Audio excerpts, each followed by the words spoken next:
Assalamu alaikum Shagulu. Welcome to Shagulu Educational Channel. This is your physics teacher engineer SM Nasir Shah. Okay, student, we are going to discuss another topic related to this chapter. The name of this chapter, as you can see on your screen, general wave properties, and the topic is characteristics of wave characteristics. So wave characteristics में हमारे पास जो पहली characteristics है students वो क्या है? Time period है. As you can see on your screen, the basic definition of the time period, the time taken by a point on the wave to complete one vibration is called time period. कि वो time कि जब हमारा कोई हमारे पास जो है ऐसा ऑब्जेक्ट है जो वाइब्रेटरी मोशन परफॉर्म कर रहा है, तो जितना वो मीन पोजीशन से लेफ्ट साइड पे जा रहा है, जितना वो मीन पोजीशन से राइट साइड पे जा रहा है, तो ये अपना एक कंप्लीट राउंड ट्रिप जैसे ही कंप्लीट करेगा वो हमारे पास टाइम पीरियड कहलाएगा। फर्ज कर ले मेरे पास एक जो है वो सिंपल पेंडुलम है। तो ये मीन पोजीशन से जब यहाँ पर आता है और हम इसको फोर्स से यहाँ तक लेके आते हैं राइट साइड पर, जैसे फोर्स रिलीज करते हैं तो ये क्या करता है कि वापसी जो है वो मीन पोजीशन पे जाने के बाद बैकवर्ड जाता है। तो देखें कंडीशन क्या है कि यहाँ पे पहले पोजीशन ए पोजीशन से जैसे ही बी पोजीशन पे आएगा और फिर बी पोजीशन से जैसे ही ए पोजीशन पे अगेन वापसी आएगा, it come back to its original position. So हम इसको जो है वो वन कंप्लीट राउंड ट्रिप और वन वाइब्रेशन कंसिडर करेंगे। तो इसमें ए से बी तक आने में और बी से ए तक आने में जितना टाइम लग रहा है वो कहलाएगा टाइम पीरियड। पीरियड को मतलब यही होता है कि अपने टाइम को रिपीट करना, जितना इसको जाने में टाइम लगा उतना ही इसको आने में टाइम लगा है student. So the time taken by a point on the wave to complete one vibration is called time period. It is denoted by capital T and its SI unit is second. So what we have the formula of the time period? We have the formula of the time period, the reciprocal of the frequency. It is said to be time period. Or we can also say the reciprocal of the time period. It is said to be frequency.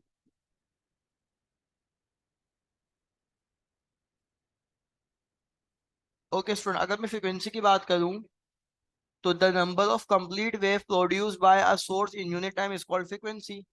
कि complete wave की जो number of complete wave है उसको अगर मैं उसके time से divide कर दूं तो वो मुझे फ्रीक्वेंसी जो है वो कहलाती है। It is denoted by F और its SI unit is hertz.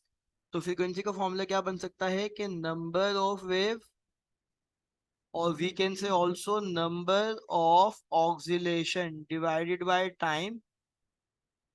और इसको मैं ये भी लिख सकता हूँ कि one over capital T the reciprocal of the time period it is said to be frequency. So student, अगर मैं एम्पलीट्यूड की बात करूं तो आप स्क्रीन पर देख सकते हैं the maximum displacement of a point on wave on either side from it mean position is called amplitude.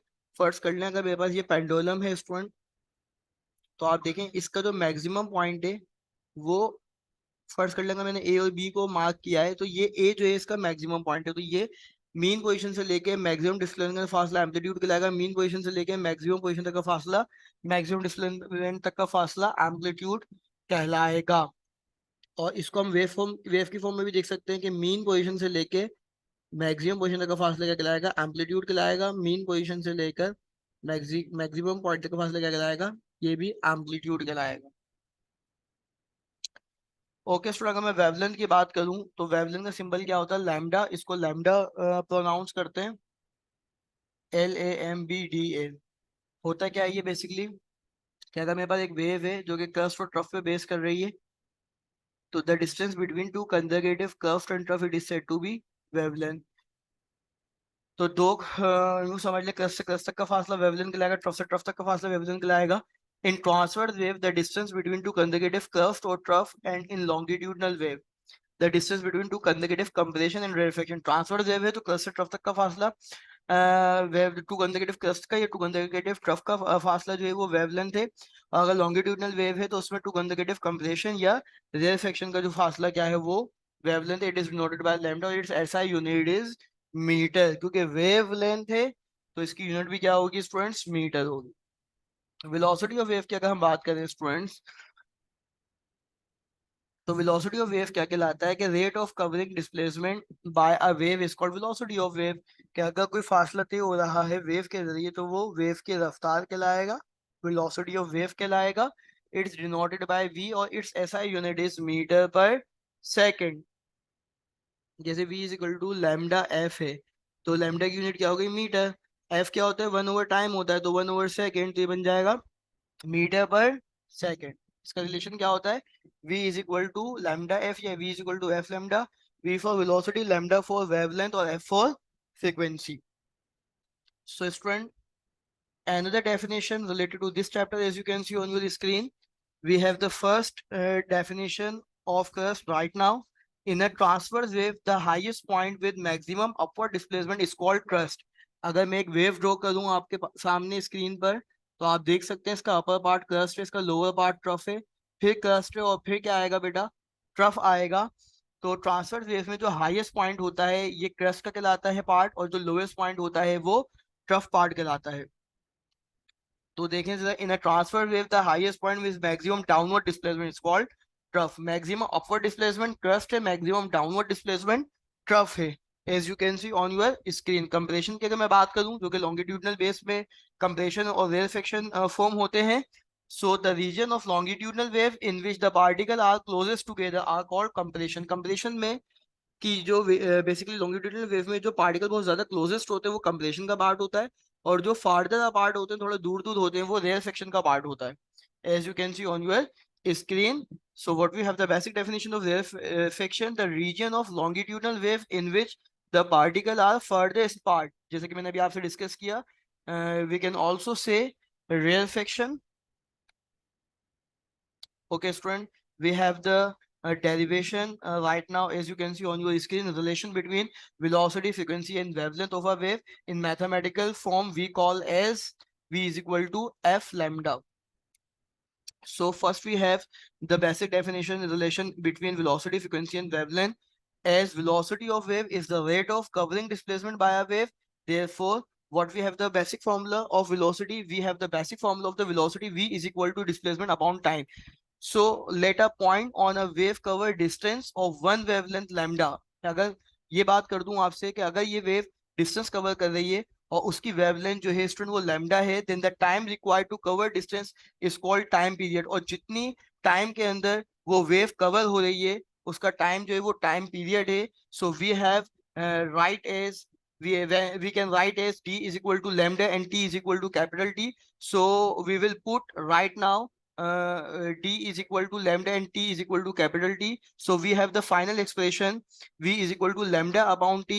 और अगर मैं लैम्डा को स्टूडेंट सेपरेट करूँ और टी को सेपरेट करूँ, तो न्यूमरेटर में मेरे पास 1 बचेगा, और लैम्डा 1 से क्या हो जाएगा लैम्डा। तो what we have the final formula, we have the final formula v is equal to lambda F या v is equal to F lambda, which is required the given equation. Okay, student, we have the multiple choice questions related to this topic.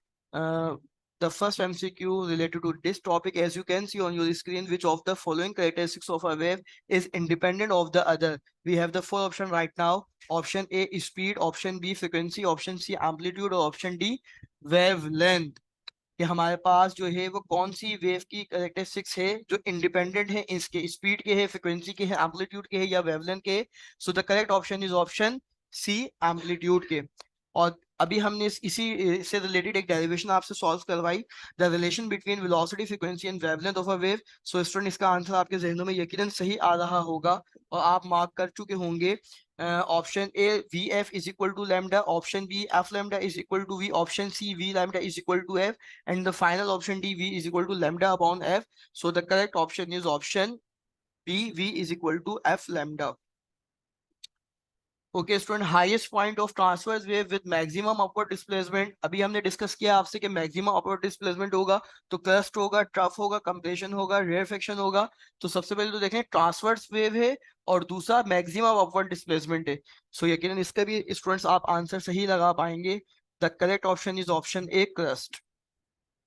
Okay, we have the another MCQ, highest point of transverse wave maximum downward displacement. अब transverse wave भी है, maximum downward displacement है, तो पहले तो ये तय हो गया कि ट्रांसवर्स वेव है तो कंप्रेशन रेफ्रिक्शन हो नहीं सकता, क्रस्ट और ट्रफ में से कोई एक पार्ट होगा।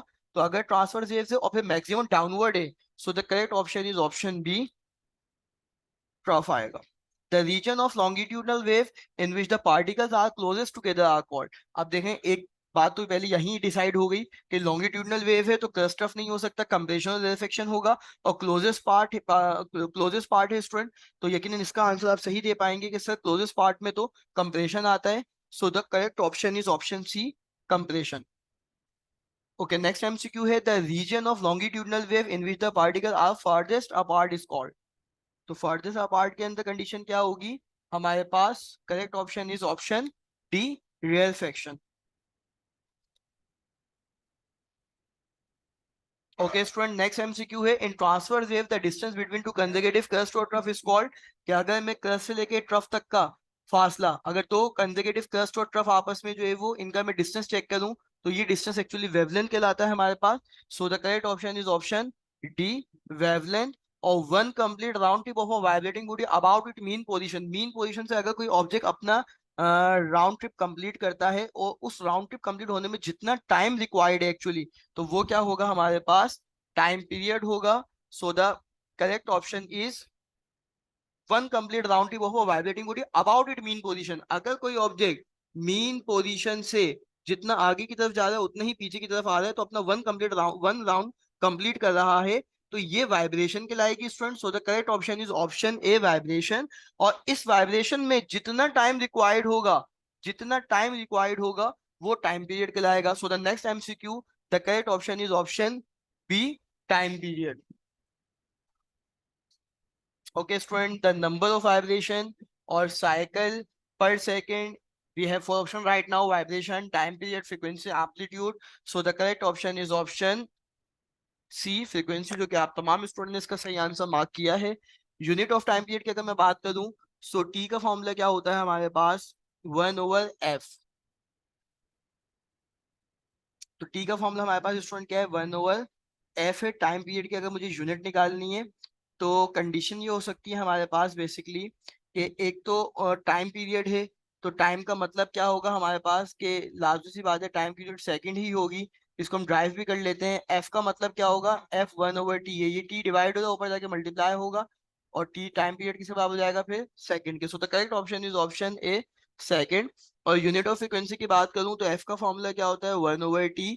तो 1/2 और s+1 ऊपर जाके -1। तो एक तो ये सेकंड इनवर्स भी हो सकता है। दूसरा, फ्रीक्वेंसी की जो बेसिक यूनिट है, ऐसा यूनिट है hertz by the name of scientist. So second inverse भी सही है, सी हर्ट्ज भी सही है। So the correct option is option D, both B and सी।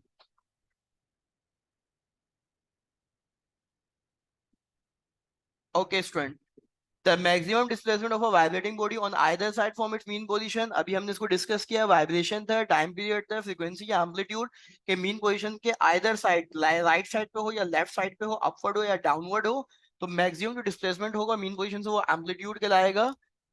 और यहाँ देखें, a girl throw a small stone into a lake. एक गर्ल है जो कि एक लेक के अंदर, झील के अंदर एक स्मॉल स्टोन को ड्रॉप करती है, फेंकती है। Wave spread out from the where the stone hit the water and travel to the bank of the lake. और जहां स्टोन जाके हिट करता है वाटर की सरफेस पे, वहां जो है वो वेव जनरेट हो जाती है। She notice that 10 waves reach the side of the pond in time 5 second. तो 10 वेव है, टाइम 5 सेकेंड है, तो फ्रीक्वेंसी क्या हो जाएगी? 5 1 5, 5 2 10। So the correct option is option C, 2 hertz, जो कि आपने यकीनन सही कैलकुलेट किया होगा। Okay student, section A past paper से रिलेटेड क्वेश्चन की अगर हम बात करें, तो सेक्शन ए बेस करता है एमसीक्यूज पर, जो हमने आपसे अभी डिस्कस किए। आप एमसीक्यूज करेंगे सेक्शन ए के अंदर, as you can see on your screen. Section B base कर रहा है शॉर्ट क्वेश्चन आंसर पर, ब्लू मार्कर से हेडिंग, ब्लैक से अंडरलाइन। तो ये सब आपसे हमने अभी डिटेल में डिस्कस किया है स्टूडेंट। इसका कॉन्सेप्ट हमने डिटेल में आपसे डिस्कस किया है। तो कितना आपको जो है वो स्ट्रेंथ के क्वेश्चन लिखना है पेपर में, कितना सवाल आ सकता है, इसलिए सेक्शन बी भी आपसे हम डिस्कस कर रहे हैं। Does increasing the frequency of a wave also increase its wavelength? If not, how hard these quantities related? Consider the formula। सबसे पहले हम v is equal to lambda f लेंगे। f क्योंकि f अगर फाइंड आउट करना है तो lambda multiply is equal to left side पे आके क्या होगा? डिवाइड। तो f is equal to v upon lambda। So f और वेवलेंथ का रिलेशन क्या बन रहा है? इनवर्सली बन रहा है। तो हम ये कह सकते हैं कि फ्रीक्वेंसी जो है वो इस इनवर्सली प्रोपोर्शनल है लैम्डा के। तो इसका मतलब अगर फ्रीक्वेंसी बढ़ेगी तो वेवलेंथ कम हो जाएगी, फ्रीक्वेंसी कम होगी तो वेवलेंथ बढ़ जाएगी। What are the different characteristics of wave? As we have discussed already in this video lecture, section B base कर रहा है लॉन्ग क्वेश्चन आंसर पे, कि रिलेशन आपने बताना है वेलोसिटी फ्रीक्वेंसी एंड वेवलेंथ का, और डेरिवेशन ड्राइव करनी है v is equal to F lambda. Thank you for watching, like and subscribe करें शागुब एजुकेशनल चैनल को। सर नासिर शाह को दुआ में याद रखें। अल्लाह हाफिज।